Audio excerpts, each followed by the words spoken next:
Bueno, pues un reciente estudio asegura que las relaciones familiares influyen a la hora de hacer negocios. El estudio se ha realizado en Murcia, María José, pero en colaboración con la Universidad de Yale, ¿no? ¿Cómo es esto? Pues sí, muy buenos días. Qué día tan difícil para trabajar, ¿no? Vamos a tratar en estos minutos de aliviar un poco esos sentimientos que se están viviendo este martes y, como dices, hablando pues de ciencia, y nos vamos a ir hasta el Departamento de Historia Económica de la Universidad de Murcia, donde trabaja Susana Martínez, como bien dices, en colaboración con la Universidad de Yale, aunque insistir en que este proyecto se coordina desde aquí, lo coordina Susana, que nos acompaña esta mañana. Muy buenos días. Hola, ¿qué tal? Buenos días. días. Gracias. Y, pues, como decías, habla de historia económica, de esas relaciones, de cómo se elige a lo largo de la historia, cómo ha influido la familia en los negocios. En concreto, Susana ha trabajado en una investigación que ha abarcado el periodo de 1886 a 1936 y que a mí me gustaría pues que nos lo presentase ella, que nos cuente un poquito más qué es lo que han hecho en esta investigación. Muy bien, pues este es un proyecto que ha estado financiado por el Ministerio de Economía y Competitividad y se une a uno que previamente había financiado la Fundación Seneca, de aquí de la región de Murcia, y en ello lo que hemos hecho es analizar la evolución de las sociedades mercantiles. Primero un periodo determinado, como es el que contó María José, de 1886 a 1936, luego ya una perspectiva de muy largo plazo.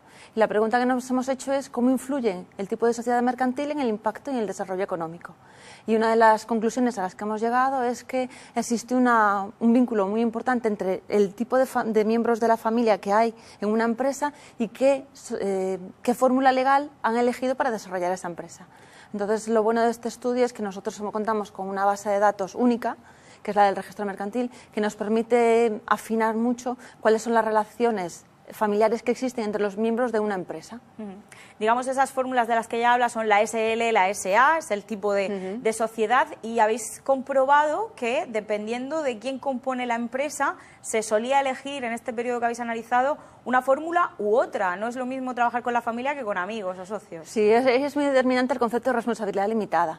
Lo que hemos comprobado empíricamente con unos ejercicios econométricos es que en esta etapa, para la etapa 1886-1936, cuando los miembros de una unidad familiar, cuando los miembros de una empresa, eran de una misma familia, lo que solían elegir es una comandita, que era una sociedad modesta, con poco capital, y en la que había una confianza plena entre los socios, de ahí que no importara asumir responsabilidad limitada. Pero cuando ya era una empresa de mayor capacidad económica, se introducen extraños, en el sentido de que no son miembros de una misma familia, lo que se suele utilizar son fórmulas de responsabilidad limitada, es decir, que el dinero que aportas a la empresa es aquello que vas a arriesgar, no afrontas una responsabilidad ilimitada. Otra de las cosas curiosas del estudio, Susana, son los apellidos, ¿no? Casi todas las empresas familiares llevan el apellido bien del padre o de la madre, ¿no? ¿Cómo es esto? Ahí lo que hemos hecho son dos distingos del apellido. Las sociedades familiares, las sociedades colectivas, por definición, tenían que llevar el nombre de la familia, porque era el aval, ¿no?, de la calidad. Pero también nosotros lo que nos hemos fijado mucho es que la fuente que hemos utilizado, que es el registro mercantil, nos permite analizar los parentescos vía femenina, es decir, vía mujer. En los países anglosajones, las mujeres cuando se casan pierden el apellido, adoptan el del marido. Entonces, en una empresa no podemos rastrear si María José Moreno es la esposa de Pedro Álvarez o realmente es una hija, ¿no?, porque perdería su apellido. En España lo que hemos visto es que podemos rastrear el parentesco femenino, podemos saber si una mujer está ahí en calidad de esposa, en calidad de hija, si es una señora que ha enviudado y se ha añadido a una empresa, si no tiene ninguna relación de parentesco con los demás socios. Hablas de la viudedad. Las viudas tenían un papel muy importante porque las mujeres viven más que los hombres, ¿no? Y al fin y al cabo eran las que luego llevaban un poco las riendas, ¿no?, de la empresa. Sí, este estudio también nos ha servido para constatar que en España, gracias al marco legal que existía, una vez que muere el cabeza de familia, las mujeres, por las leyes hereditarias, la esposa heredaba el 50% de los bienes adquiridos durante el matrimonio. Entonces, esto lo que hacía era visibilizar su presencia en las empresas. Es decir, una vez que fallecía el marido, se tenía que reconstituir la empresa, y era entonces cuando esa esposa que había colaborado en el negocio, no, a lo mejor en un pequeño comercio, pues se hacía dueña efectiva, pasaba a ser propietaria efectiva. Y eso también pasaba con las hijas. Sabemos en otros países que las mujeres no accedían a la propiedad inmobiliaria. En España sí que se heredaban las mujeres propiedad inmobiliaria. Entonces se podían convertir en socias efectivas de una empresa. ¿Podemos decir entonces que en este periodo las mujeres accedían a la empresa por herencia o por relaciones familiares? ¿Realmente no había mujeres emprendedoras que arrancaban un negocio por sí mismas? Sí, había mujeres emprendedoras, pero lo que nos demuestra este estudio es que se resultaba más sencillo estar en un negocio cuando había un paraguas familiar. No obstante, como habíamos dicho antes, el papel de las viudas también nos muestra que afrontaban el hecho de convertirse en empresarias, en emprendedoras, para salir adelante después de acceder a la viudedad, es decir, después de haberse quedado sin el amparo masculino.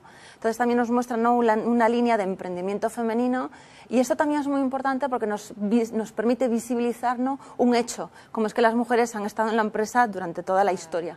Hubo una que rompió el hielo en 1886, Josefa Martina, una joven soltera de San Sebastián que dice, bueno, voy a montar mi propio negocio y que sea lo que Dios quiera, ¿no? Sí, este es un caso que nos pareció muy interesante porque la imagen que teníamos preconcebida era que no, lo que pasa es que tenemos mujeres, sobre todo una vez que enviudan, que tienen una edad, que se ponen al frente del negocio, pero aquí veíamos una mujer joven, soltera, que ya abanderaba un negocio desde un primer momento. Curiosamente, una vez que se casa, sigue la línea tradicional y crea una nueva empresa con su marido, pero sigue siendo propietaria.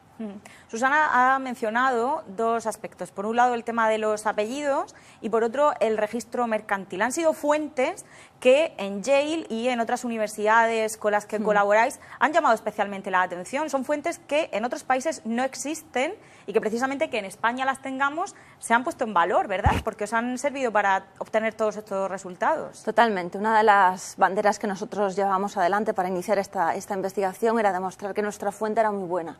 Entonces entramos en contacto con investigadores de distintos países, teníamos una colaboración con Yale University, también con el METU, que es el Middle East Technical University, y nosotros los convencimos de que esta fuente que había en España, el registro mercantil, nos permite una continuidad ininterrumpida desde 1886 hasta la actualidad, de una fuente que constata la creación de empresas, de sociedades mercantiles, no solo de las SA, que es lo que sucede en otros países, sino que también tenemos registro de todas las colectivas, de todas las comanditas, luego de las SL, de las SA, y esta fuente es ininterrumpida y tiene una metodología constante. Entonces, nos ha permitido crear una base de datos muy potente en la que se puede analizar datos muy particulares de las empresas, el hecho de cuáles son los socios, cuál es su parentesco, qué aportación de capital tienen. ¿Y cómo ha ido evolucionando el papel de la mujer en la empresa desde hace 50 años hasta la actualidad?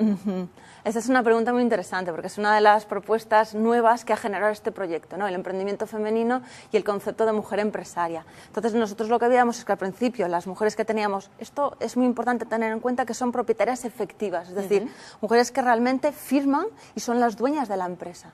En las primeras décadas lo que teníamos que eran sobre todo lazos de parentesco que entraban con pequeñas sociedades colectivas, y a medida que nos acercamos más a la actualidad, como sucede con todo el panorama de sociedades en España, lo que prima sobre todo son las SL.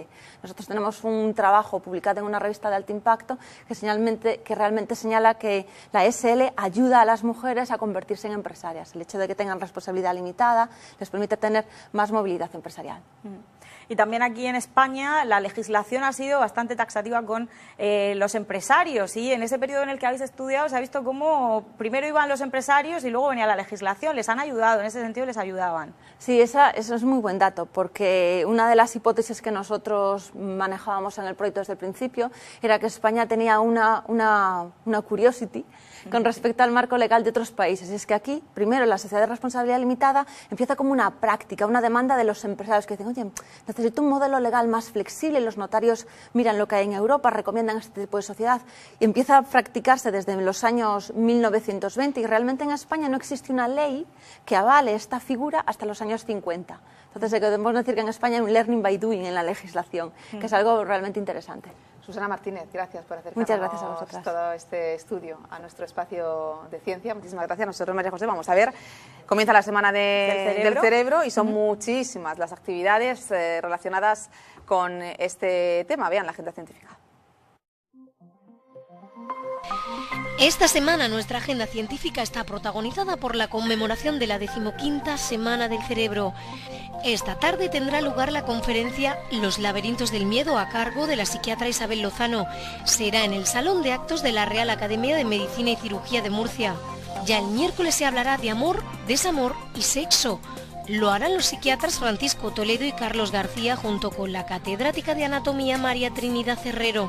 El jueves se celebrará el espectáculo Musicofilia, Olfato y Ópera, La música no es ruido, en el que participará el otorrinolaringólogo y divulgador musical Carlos Escobar, junto con la actuación en directo de un piano y las voces de una soprano, un tenor y un barítono, en el Aula Cultural de la Fundación Caja Murcia.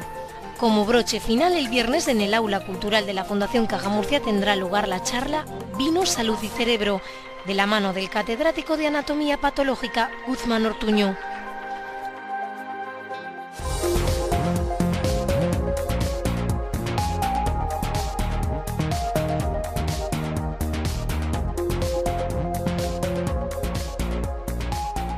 11:29, a estas horas celebramos el 13º año de convenio entre el Instituto de Fomento y el Centro para el Desarrollo Tecnológico Industrial. Cuéntanos de qué se trata, María José. Pues mira, hoy va la cosa de mujeres y de empresa. Como ves, todas las invitadas hoy son femeninas y además vamos a seguir hablando de empresa aquí en esta sección con el Info. Para ello nos acompaña Inmaculada Espinosa, que es técnico del Departamento de Innovación del Info y que precisamente nos va a hablar de ese convenio firmado con CEDETI.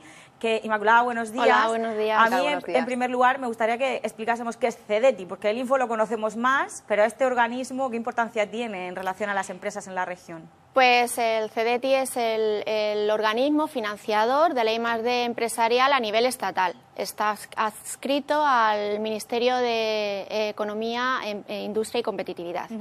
Entonces, pues para llegar a todas las empresas en todas las regiones, tiene firmados acuerdos, convenios con las comunidades autónomas. En la región de Murcia, ese convenio lo tiene firmado con el Instituto de Fomento.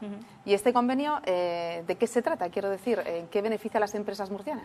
Pues el convenio tiene tres objetivos importantes. La base de todo es ponernos de acuerdo y poder llegar a cuantas más empresas mejor entre los dos organismos, uno estatal y el otro regional. Entonces, esos tres objetivos, pues sería el primero, el de promoción conjunta de las ayudas, y por eso estoy hoy aquí con vosotras. El segundo objetivo es el desarrollo de programas de ayudas complementarios, por eso, para poder llegar al mayor número de empresas, de tal manera que cuando llega al Info un proyecto de gran envergadura, un proyecto de I+D empresarial de gran envergadura, intentamos derivarlo hacia el CEDETI para que acceda a fondos estatales. Por eso el CEDETI, de esta manera el CEDETI financia proyectos de un presupuesto de más de 175.000 euros. Los proyectos más modestos se financian o se intentan financiar con dinero de la región. Entonces, pues nosotros nos ocupamos de los proyectos que tienen un presupuesto que como mucho llega a 150.000 euros. De tal manera que entre el CEDETI y el Info tenemos cubierto pues todos los proyectos de diferente envergadura.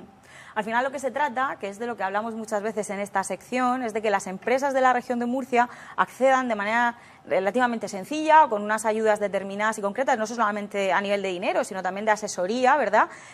A esa I+D, que no se queden atrás, que estén ahí en la innovación, en el top de la innovación en la región de Murcia, que encuentren socios también a nivel europeo. Y a mí me gustaría que Inmaculada nos pusiese algunos ejemplos, ¿no? Porque quizá la gente nos está viendo y dice, bueno, sí, pero yo exactamente puedo acceder a estas ayudas, no, mi empresa puede pedir dinero a CEDETI o lo puede pedir al Info. ¿Qué tipo de empresas son las que os piden ayuda o se presentan a este tipo de programas? Bueno, en primer lugar decir que empresas de todos los tamaños, desde las micropymes hasta empresas de gran tamaño. Las empresas grandes son atendidas por CEDETI. El Info financia proyectos de pymes solamente. Bueno, podríamos llegar también a las grandes empresas, pero con los recursos limitados que tenemos preferimos dejarlos para las pequeñas y medianas empresas. En cuanto a los sectores, pues haciendo una revisión de los proyectos que se aprobaron en el año pasado, pues tanto en CEDETI como en el Info se puede ver cómo evidentemente el agroalimentario, que es el sector que más peso tiene en la región, pues es el que más proyectos suministra, digámoslo así, el que más I+D realiza. Entonces, pues por poner algunos ejemplos, todo el desarrollo de ingredientes para productos alimentarios, para añadir productos alimentarios, que se extraen de sus productos, concretamente un proyecto de sus productos cítricos. Pues el desarrollo de envases también es un tema muy importante en la realización de proyectos de nuestras empresas, el desarrollo de envases biodegradables para ser respetuosos con el medio ambiente. En la región, en el Info, por ejemplo, el año pasado se presentó un proyecto que me gustó mucho porque además es una empresa nueva que se suma a las empresas innovadoras que ya tenemos en la región, para el desarrollo de productos procedentes de plantas de aloe vera, de otras partes de la planta, no solamente del gel, que es así lo más utilizado ya en cosmética y en higiene personal. El objetivo es, por así decirlo, conectar las empresas, ¿no? No solamente con el conocimiento, sino también con el talento innovador, ¿no? Claro, nuestro apoyo siempre y de hecho nuestros programas priman la participación de universidades también y centros tecnológicos que colaboran con las empresas para el desarrollo de todos estos nuevos productos y que le permiten acceder a nuevos mercados y aumentar su competitividad. Ya hemos hablado de algunos programas dentro de este convenio, como es el Cheque Innovador, por ejemplo, que en algunas semanas ya hemos hablado de él. ¿Cuántos proyectos pueden participar a lo largo del año? O no sé si hay convocatorias específicas, hay un límite de empresas que pueden participar. ¿Estáis abiertos a que durante todo el año la gente os pregunte por estas ayudas? ¿Cómo lo gestionáis? Pues nosotros, cuando llega una empresa al Info, lo que intentamos buscar son las convocatorias que en ese momento están abiertas y en función del presupuesto que nos facilitan, pues los derivamos hacia un organismo u otro. Entonces, por ejemplo, en 2017 en el CDTI se apoyaron el año pasado 69 proyectos de la región de Murcia, que es un número bastante importante, con una inversión de 40 millones de euros, que vemos que invierten gran cantidad de recursos en investigación y desarrollo. En la región de Murcia tuvimos programas, el CDTI tiene programas abiertos todo el año, entonces en cualquier momento que nos llega un proyecto podemos derivarlos allí porque ellos tienen su convocatoria abierta. Entonces, los 365 días del año. Luego, aparte, hay otras convocatorias que abren y cierran. Las del Info son tradicionalmente de las que tienen una fecha de inicio y una fecha de finalización para la presentación de solicitudes. Entonces, el año pasado tuvimos convocatorias para proyectos de I+D en el Info, convocatorias pues para proyectos más chiquititos de innovación, como en el Cheque de Innovación, para la colaboración con la universidad, etcétera. En total, invertimos en subvenciones a fondo perdido 5 millones de euros, que es lo que pensamos también invertir en el 2018. Inmaculada, ya aprovecho muchísimas gracias por estar esta mañana con nosotros y acercarnos este nuevo convenio tan interesante para las empresas murcianas. Gracias. Muchísimas gracias, María José. Nos vamos, lógicamente, dando la salida, Amanda, nos vamos de nuevo hasta Almería.